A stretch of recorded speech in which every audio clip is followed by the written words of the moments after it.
So I was born in Lima, Peru, and my childhood was living with my mother and my grandfather. That was my family growing up. My mother worked in an airline. She worked in the airline business office, but we had the opportunity to travel since an early age. And I was able to grow up with my grandfather, which was really an amazing experience. My grandfather used to live in the mountains. They had a farm.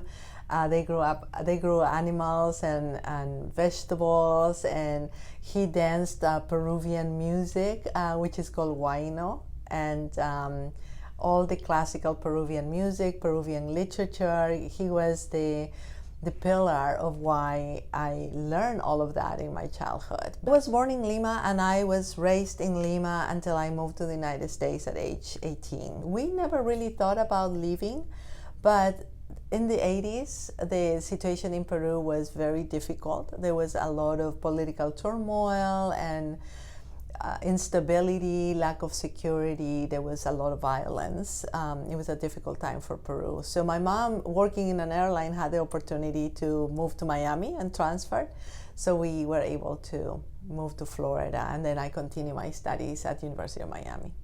I don't remember a time in which I did not want to be a doctor. So as far as I remember, playing with little stethoscopes, one in stethoscopes, one in doctor's things. In Peru, we finished high school at 16 to 17. So I actually took an exam, a national exam, and was admitted to a Peruvian university for a full career in medicine, which is 7 to 8 years in Peru. I stayed for a year and a half. When I moved to the United States, I obviously left medical school in Peru, and I started from the beginning. So I went to community college, did 2 years of community college, got a degree in medical technology. I went on to get a bachelor's degree in biology, and then I went to University of Miami for medical school.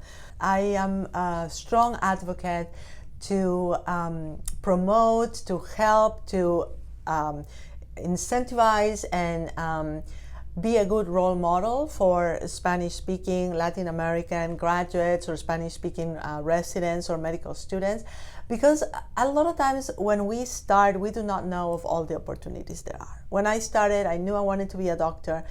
I did not know much about the opportunities in research or in academics, and pretty much the sky is the limit. We have options to a lot of opportunities. So I want to be sure all people from Latin America know about those opportunities, but also that they are able to represent themselves in conferences, in medical congresses, in meetings, in legislation that protects and advocates for patients.